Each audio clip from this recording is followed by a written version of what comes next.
presenta Fernández Noroña informe sobre su visita a la Conferencia Europea de Presidentes de Parlamentos para callar bocas.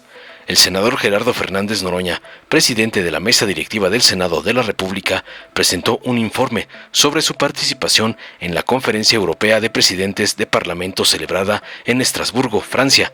Durante su intervención ante el Pleno del Senado, destacó la importancia de este encuentro para fortalecer la diplomacia parlamentaria mexicana en temas como derechos humanos, medio ambiente y el bienestar de los pueblos. Además, subrayó el interés de la Unión Europea en estrechar relaciones con México, mencionando el reconocimiento internacional hacia la presidenta Claudia Sheinbaum Pardo, quien fue invitada a visitar el Parlamento Europeo. Fernández Noroña también informó sobre las reuniones que sostuvo con diversos líderes parlamentarios de países como España, Armenia, Suecia, Irlanda, Países Bajos, Reino Unido, Canadá y otros.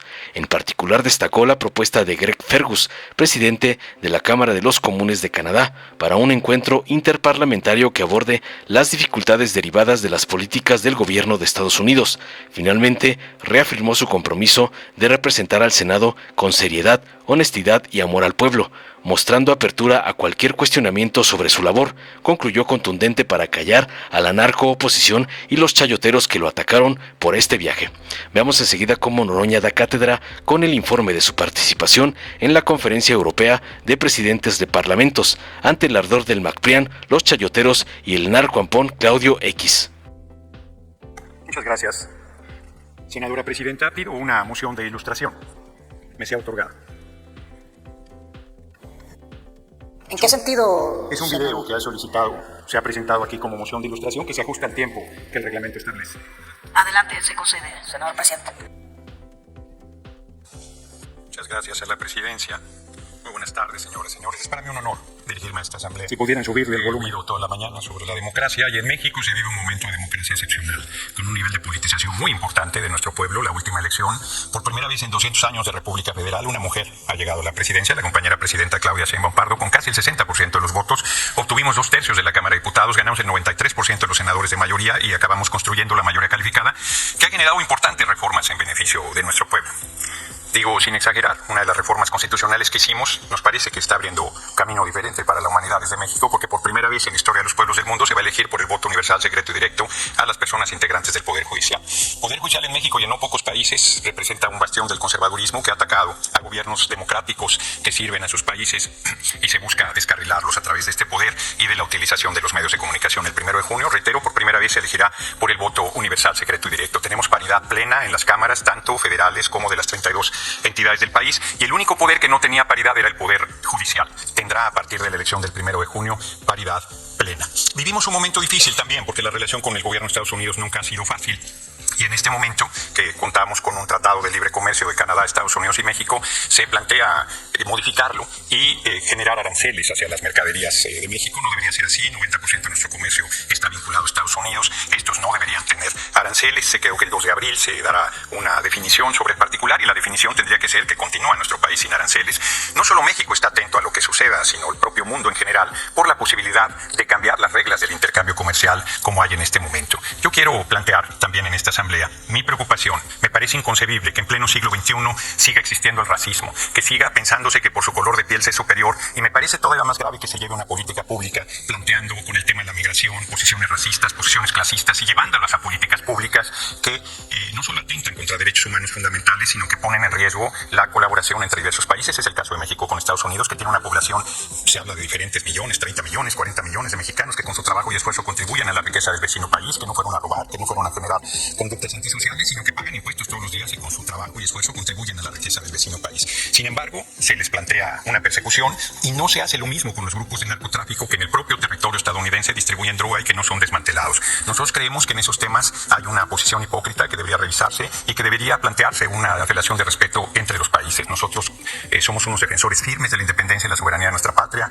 mantendremos la comunicación, el diálogo Estamos convencidos que debe haber intercambio, coordinación, pero bajo ninguna circunstancia subordinación de nuestro país a ningún otro país, por poderoso que sea, como es el caso de Estados Unidos. Finalmente, nosotros consideramos que es importante apostar a la multipolaridad y que sería necesario hacer un acercamiento mayor con la Unión Europea para buscar comunicación, intercambio, una interrelación mayor. Pero no deja de asombrarme, también lo escuché esta mañana, que se condene la intervención militar de Rusia en Ucrania y no se condene con la misma fuerza la intervención del Estado de Israel en Palestina, la intervención de Estados Unidos y de la propia Unión Europea en Afganistán o en Irak. Nos parece que toda intervención militar debe ser condenada, que todo racismo, que todo clasismo, que toda homofobia, que toda misoginia, que toda forma de discriminación y toda forma de violencia debería ser condenada, y la guerra misma debería ser condenada, que en pleno siglo XXI deberíamos encontrar la manera de comunicarnos con respeto entre los pueblos y los gobiernos del mundo y contribuir al desarrollo, donde lográramos que el centro de nuestro desarrollo económico sea el ser humano, para hacer posible dos frases que con ello termino, como decía Ricardo Flores Magón, un gran revolucionario mexicano que sostenía que el pueblo tiene derecho a vivir y a ser feliz, o como decía Rosa Luxemburgo,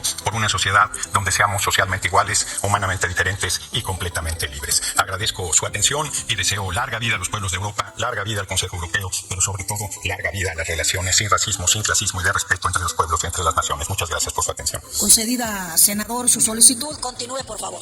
Muchas gracias. Como se ha observado, acudí al Consejo de Europa a una reunión diferente. No era la Asamblea Parlamentaria del Consejo de Europa, sino era la reunión de presidencias de los parlamentos europeos, con una presencia de 58 presidentes, presidentas de congresos europeos, con 3 países que estamos como observadores: Canadá, México y me parece que Siria estuvo presente en esta sesión. Para los que critican la insaculación, la manera de intervenir en esas sesiones es por insaculación. Como el primer tema de salvaguarda de la democracia tenía un número muy alto de oradores, se hizo un sorteo y me tocó el lugar 16. Me tocó intervenir en la tarde, después del almuerzo. Para los que creen que se hace turismo parlamentario, es una reunión muy importante. El Consejo de Europa trata temas de derechos humanos, de medio ambiente y de mejoría de las condiciones de vida de los pueblos. Me pareció particularmente preocupante que prácticamente todas las intervenciones de los liderazgos de los parlamentos europeos condenaban a Rusia, lo cual implica que están dispuestos a continuar la guerra. En las reuniones bilaterales inclusive se me planteó, que fueron reuniones muy importantes, ahora comentaré, que no fueron formalmente diplomáticas, sino fuimos a fondo de los temas. Se me planteó inclusive en algún caso que la única salida posible para Europa es la salida del presidente Putin, lo cual plantea una situación muy delicada de que la guerra puede continuar por mucho tiempo. El Consejo de Europa y la Unión Europea está muy interesada en fortalecer la relación con nuestro país, y la compañera presidenta Claudia Sheinbaum Pardo tiene un reconocimiento enorme, un prestigio muy fuerte, y ellos insisten en que visite el Parlamento Europeo y el Consejo de Europa. Están muy interesados en ese acercamiento y le tienen, insisto, un enorme reconocimiento a la estatura política de la compañera presidenta Claudia Sheinbaum Pardo. Enviaron un documento que ayer entregué a la compañera presidenta, que estará por aprobar en breve el Consejo de Europa y que solicita que sea asignado por nuestro país. Los temas fueron salvaguarda de la democracia, que fue en el que yo participé y que fue donde más oradores hubo; garantizar la libertad de expresión en tiempos de polarización e incertidumbre, que tuvo ya una mucho menor participación; y el de violencia contra personalidades políticas no lo pude atender por la razón que ahora voy a explicar. El propio 20, yo llegué el 19 de marzo a la 1:30 de la tarde a París, al Charles de Gaulle, y de ahí me desplacé de inmediato a Estrasburgo por tren desde la propia terminal aérea.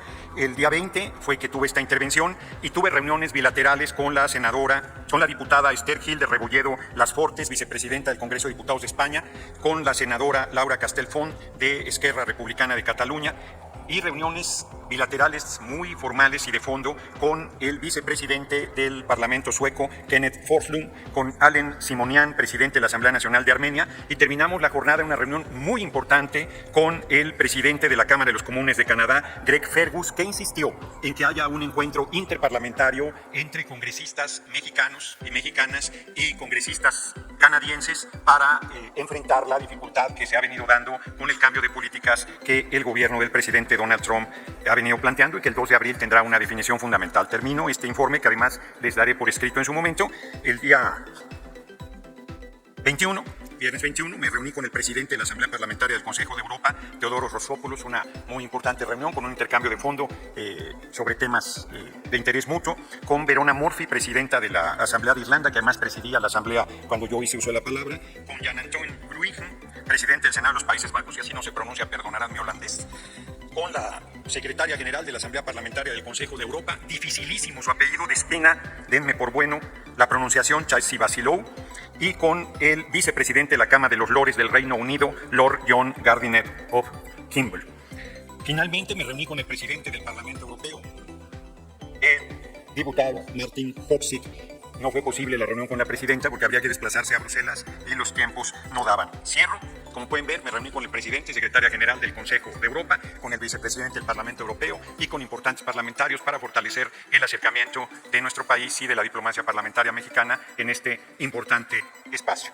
Dicho en otras palabras, me pareció una reunión, una misión muy importante, muy productiva, y si hay algún reclamo y alguien siente que esta intervención y estas reuniones no representan la pluralidad de esta Cámara de Senadores, estoy abierto a escuchar los cuestionamientos que hubiese al respecto. Cierro agradeciendo a este Pleno la confianza que ha depositado en mí al elegirme presidente de la mesa directiva, y seguiré honrando con seriedad, compromiso, probidad, honestidad y profundo amor al pueblo mi tarea como presidente de la Cámara de Senadores, que termina el último día de agosto de este año. Muchas gracias por su atención. Gracias, senador presidente. Dale en me gusta, suscríbete, activa la campanita y compártelo para que más gente lo vea.